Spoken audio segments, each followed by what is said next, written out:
les autres. Non, je suis d'accord.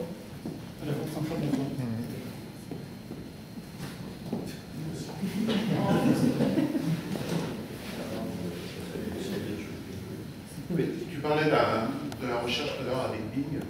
Et une question plus générale, c'est comment tu pourrais évoluer la recherche sur Internet, notamment avec Facebook, avec la recherche sur mobile, avec les applications. Comment tu vois cet espace dans le futur? Je pense que ça va se diviser en fait en utilisation, parce qu'il y a tout un côté de recherche, de savoir qu'est-ce que les gens pensent, qu'est-ce que les gens, qu'est-ce que le monde, quelle est l'opinion du monde vis-à-vis de quelque chose. Et à l'heure actuelle, la recherche sur le web est très très efficace à répondre à ça, puisque d'une certaine manière, les gens ont appris que s'ils sont intéressés par quelque chose, ils ont intérêt à faire des pages web, ou mettre ça dans les news. Et donc il y a tout ce côté social qui est un peu réflectif de dire j'essaye de te comprendre, c'est l'opinion du monde vis-à-vis de quelque chose. Ça va continuer à mon avis énormément sur les pages web, mais ça va aussi changer puisque Twitter maintenant il y a une meilleure réponse peut-être que de chercher le web. Et donc ça va, à mon avis c'est pour ça qu'il y a des accords entre Google et Twitter et tout ça, c'est parce que tout ce côté de savoir qu'est-ce que les gens pensaient ce matin quand ils se sont réveillés, et qu'est-ce qu'ils devraient penser, ça va, au niveau de la recherche, ça va évoluer. Et c'est difficile de prévoir à l'heure actuelle comment ça va continuer, puisque je pense que la manière dont les gens pensent tous les matins en se levant change en fonction de c'est très itératif, donc je ne sais pas très bien comment ça va évoluer. Je pense que les questions-réponses, ça va évoluer assez rapidement, enfin quand je dis rapidement, ça va prendre 10 ans ou 20 ans, mais on va avoir des systèmes. Je pense que l'ordinateur de Star Trek auquel on parle et on pose des questions, on y est presque. On sait déjà presque comment le fabriquer à l'heure actuelle.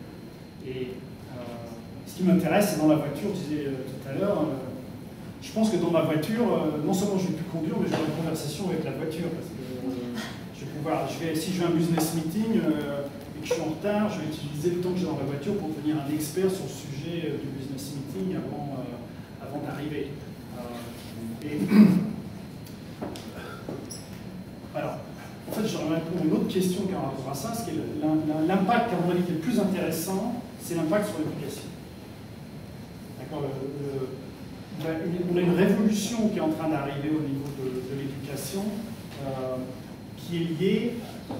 Alors, la révolution qu'on a eue les 15 dernières années, je pense déjà, c'est la possibilité aux gens d'avoir accès. Donc, le concept de l'accès à l'information qui a complètement changé, où maintenant on peut avoir accès à tellement de choses que c'était inimaginable il y a 15 ans, 20 ans. Et l'étape suivante, c'est d'avoir accès à ce knowledge qui va permettre aux gens d'apprendre à la vitesse à laquelle ils veulent apprendre. Parce que c'est pas tout d'avoir accès, hein, c'est plus compliqué que ça de s'éduquer, mais que tout le côté, il y a tout un côté qui à l'heure actuelle est fourni par des êtres humains qui va pouvoir être supplémenté par l'ordinateur de manière à augmenter dramatiquement l'impact des professeurs sur l'éducation. Donc tout le côté, je vois déjà, je prends l'exemple des mathématiques parce qu'évidemment c'est mieux codifié, c'est plus simple de voir ça à l'heure actuelle, mais de pouvoir, tous les systèmes de génération d'exercices qui permettent de comprendre si les gens, qui permettent de tester les gens sans qu'ils puissent faire la search directement, et non seulement ça, mais dans ce qu'on fait avec Proform Alpha par exemple, de voir en fonction de la réponse qu'ils donnent qui est fausse, de pouvoir leur expliquer qu'est-ce qu'ils ont peut-être pas compris. Moi, je voudrais attacher ça à des systèmes de vidéo, de manière à ce que, par exemple, vous travaillez sur l'ordinateur, faire quelque chose, on peut déclencher sur votre télé les morceaux de cours qui seraient carriés de pouvoir comprendre mieux ce qui se passe, d'avoir des systèmes de tests qui soient plus optimisés, et donc une analyse de ce qui se passe, de manière à ce qu'on puisse refermer un peu la boucle de l'éducation, et puis même après d'utiliser le crowding, c'est-à-dire qu'une fois que pour moi, la dernière étape de l'éducation, c'est d'améliorer le système. C'est pour ça qu'on fait des PhD, c'est parce que les PhD, ils apportent quelque chose dans le système de l'éducation.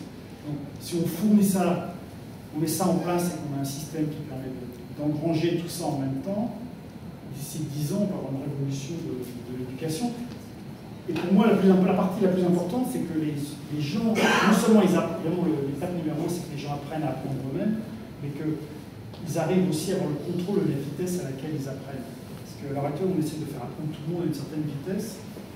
Et mon expérience personnelle, c'est qu'il y a des variantes absolument extraordinaire sur la manière la vitesse d'apprendre et la motivation.